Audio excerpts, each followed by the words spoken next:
Creepy Battenberg.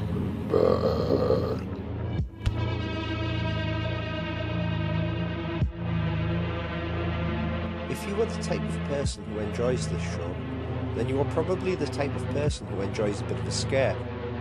The horror genre is so successful for this reason.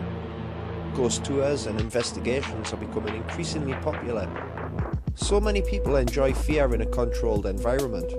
I'm sure though that most of you would agree that having to put up with a haunting in your own home wouldn't be so much fun, especially when it affects your loved ones.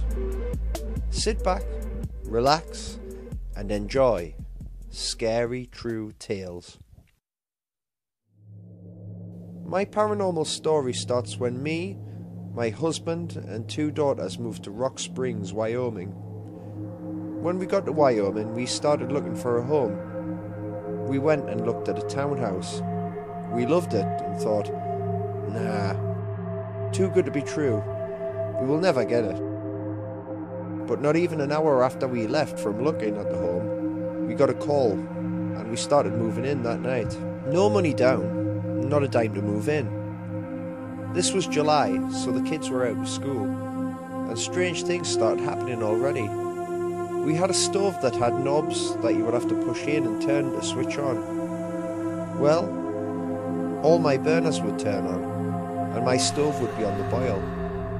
I started telling the girls not to mess on with the stove, but it kept happening, so I started yelling at them, and both girls always told me that it was not them touching it. I was like, well, whatever, just stop it. My husband worked for an oil company, so he was hardly home. Little noises started happening, and then we began seeing shadows. We didn't really pay much mind to them. I figured it was just people walking around outside, but it wasn't. Well, school had started, so the girls weren't at home, and my stove would again turn on its own. It would happen just about every day, and I finally said, okay, something is going on here. Upstairs, we had 3 bedrooms and a bathroom. At this time, it was close to the holidays, and my girls had started to sleep in the living room. I didn't think anything about it, I just thought that's kids, but I found out why later. When Christmas came, we got my daughter a handheld game that also records voices and could change the sound of your voice. When this next thing happened, it was just me and my girls. My husband wasn't home and my girls were playing with the recorders on the game so that they could change their voice and scare their dad when he got home. They were saying, "Wayne, are you here?" They said it about 3 times then played it back. Before they changed their voice, they heard a man say, "Yes, I'm here." Both girls threw the game and I heard screaming. They played it back and I heard it also. Okay, so now let's move upstairs. I have one of those touch lamps where you just hit it to come on. It was plugged in on my husband's side of the bed, so if he got called to work early in the morning, he could flick the lamp on without waking me. Well, the lamp kept coming on and off, on and off. At this time, we just came to accept that our home might be haunted, but I was also thinking we might just be nuts. I moved the lamp to my side of the room thinking it was just something wrong with that outlet, but it kept doing it. So I just unplugged it and said, "Now turn that bitch on." It didn't. Now at this time I was not sleeping at all and I had pretty much enough of not sleeping, so I was nice and I stood in my room and I said, "I don't care if you bother me during the day, but please leave me alone and let me sleep." For about 2 weeks I was able to sleep. And then the next night that Wayne was home, we were sleeping. I woke up about 3 AM with something or someone looking at me. I could feel something at my door. I kept looking at the door and then bam! It happened. Have you ever had someone rush up on you and it's made you jump back? Well, that's what happened. It felt like something rushed up on me and scared the crap out of me. I started screaming, woke my husband up, and I told him I would never sleep in that room again. I made him take my top mattress and move it to the living room. I also bought a recorder but was always too scared to use it. My bed seemed to vibrate all the time, not badly, but just enough to notice it and enough to bother me. One day, my husband came home from work and the girls were at school. He told me he was going to take a shower and go to bed. He walked up the stairs but straight away came back down and asked why the girls weren't at school. I told him that the girls were in school, but he argued with me, so I took him upstairs to show him that they weren't, and that's when he told me he heard a little girl saying, "Hi, Daddy." As the nights went on, I stopped sleeping in our room when Wayne was at work. I started drinking 3 to 4 pots of coffee a day so that I wouldn't sleep. Showers came to an end when I was home alone. Gross, I know, but I was too scared to do it. Our bathroom had 2 doors either side of a walk-through. One door opened on just the sink, and the other door led to the shower and the toilet. And when I took a shower, I would leave both doors and the shower curtain open. I always had that feeling that I was being watched when I was in there. The noises got worse and got louder, like someone was banging on the walls all through the house.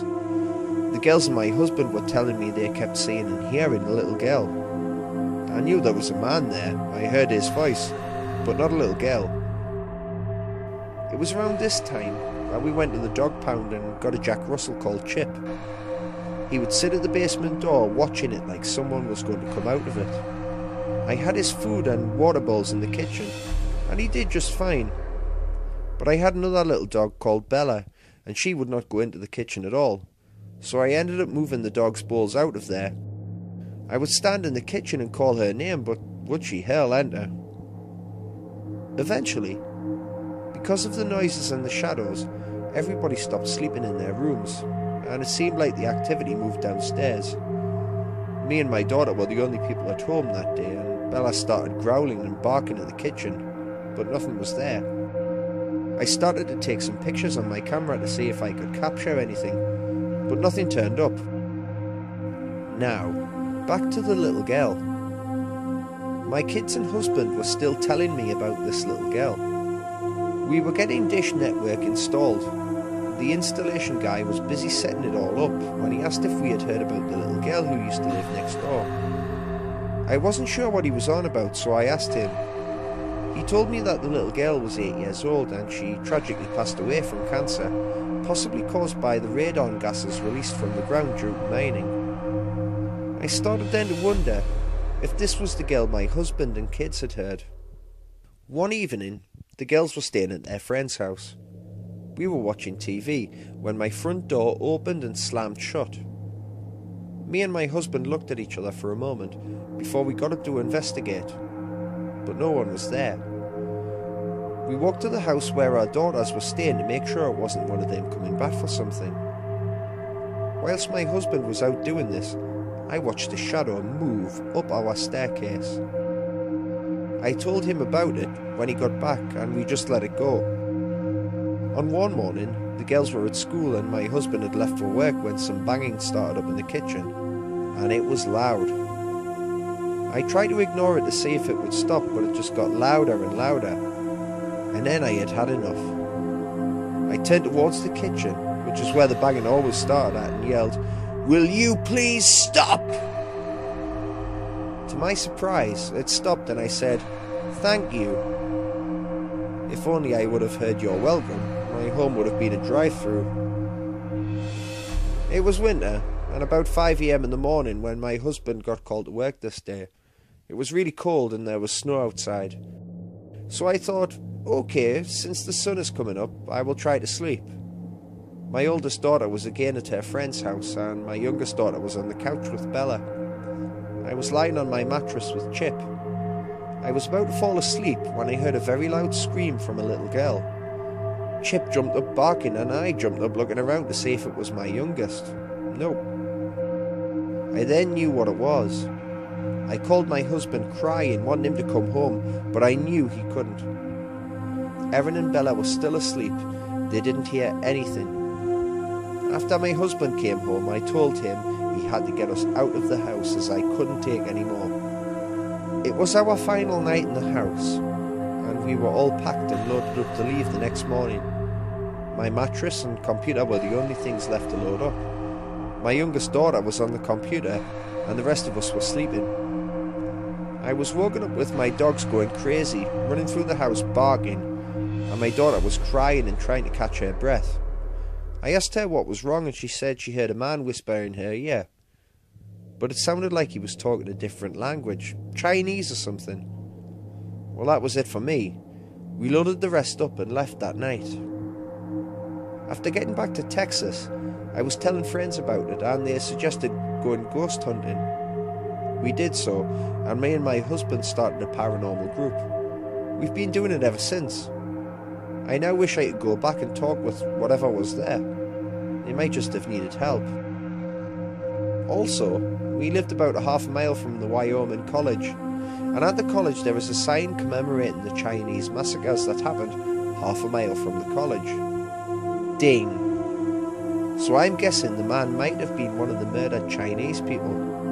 Erin did say that the whisper sounded Chinese.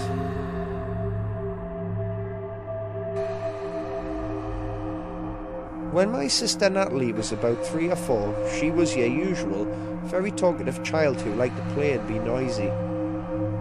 Years later, she would grow up to forget all of this, but at the time was visited by an imaginary friend. She never told us his name, but could only describe him as the man. You could be watching the TV or arguing with your mum when you would hear her chatting away to herself, and if you listened, it was as if she was having a conversation with someone a lot older. At first, this did not worry anybody, but the more frequently it happened, and the fact that things she would talk about were very grown up, it was slightly unnerving for our family. Although it seemed harmless, my mother would often ask who it was she was talking to, and she would only reply, "He's gone away now, he only wants to talk to me." One day, while I was in my bedroom, Naomi was asleep, and my mum was reading in her bedroom, and all of a sudden my mum yelled out my name. I jumped up and opened my bedroom door. My mum was in a panic. She had clearly seen someone walk past her room in the mirrored sliding door window. I searched the house, checking all of the rooms and making sure the downstairs windows and doors had been shut. We heard Natalie chatting again to her imaginary friend. My mum opened her bedroom door. She was still a little bit shaken at this point. My little sister turned to my mum and said, "He's seen you this time. Did you see him too?" Well, this freaked my mum out completely, and we were all soon downstairs waiting on my father to return home while she rang a friend on the telephone. Over the coming weeks, I always felt nervous, and one day my little sister's toy telephone started dialing itself. The family dog would all of a sudden get a bit skitsy, and the lights would dim. We moved shortly after, and Natalie grew up to be a little shit, but no more strange visits. All of these things could possibly be explained away, but what if, as you grow older, you become more skeptical and try to rationalise everything? Perhaps you lose the sense of magic you believed in as a child. What if the things that go bump in the night are still out there? You just choose not to see them. Hi everyone, it's your Uncle Creepy here. As always, I hope you enjoyed tonight's episode. Remember to keep those stories coming in, real or fictional. Even if you don't think your writing skills are up to scratch, don't worry, send them along. This is Creepy Battenberg saying good night, sleep tight. Don't let the bed bugs bite.